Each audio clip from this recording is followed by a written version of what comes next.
नियति भी कैसे कैसे खेल खेलती है। अहमदाबाद विमान हादसे के बाद कई ऐसी कहानियां सामने आ रही हैं जो मन में गहरा असर छोड़ रही हैं।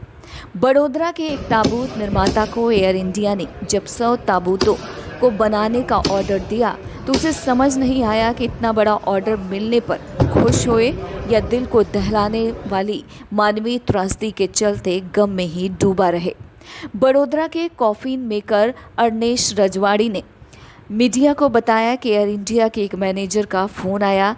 अर्नेश भाई, जल्दी से 100 ताबूत चाहिए, इसलिए हमारे सारे कारीगर काम में जुट गए। वहीं दूसरी ओर अहमदाबाद में सिविल अस्पताल के बाहर जब 47 वर्षीय नीलेश बघेला को अपने ट्रक में 20 ताबूत लेकर पहुंचे तो उन्होंने कहा कि लोग सीमाओं और वीज़ा की बात करते हैं, लेकिन ताबूत पासपोर्ट नहीं मांगते। मौत में सब एक जैसे दिखते हैं।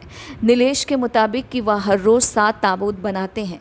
उन्होंने कहा कि AI-171 विमान दुर्घटना के चलते 274 लोगों की मौत हुई, इसलिए उन्हें अचानक 100 ताबूत का ऑर्डर मिला तो उन्हें समझ में नहीं आया कि मांग कैसे पूरी करें।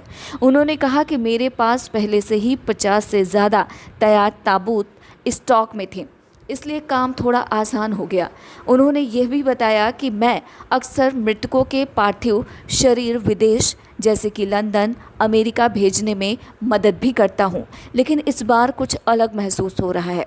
उन्होंने कहा कि मांग के बावजूद उन्होंने ना तो कीमतें बढ़ाईं और ना ही कोई एडवांस लिया। उन्होंने कहा कि यह मुनाफा कमाने का वक्त नहीं है। उन्होंने यह भी कहा कि हम ताबूत यहाँ देने के बाद वापस वर्कशॉप पर लौट जाते हैं और फिर से काम पर जुट जाते हैं, क्योंकि अभी ऑर्डर पूरा नहीं हुआ है। आपको यह भी बता दें कि अहमदाबाद सिविल अस्पताल में मृतकों की डीएनए सैंपलिंग का काम लगातार जारी है। सिविल अस्पताल के बाहर परिजनों की भीड़ लगी हुई है। बताया जा रहा है कि सिविल अस्पताल में अब तक 270 से ज़्यादा शवों का पोस्टमार्टम हो चुका है। इसके अलावा 230 लोगों की डीएनए सैंपलिंग भी की जा चुकी है, जिनमें से 8 शवों की शिनाख्त हो गई है।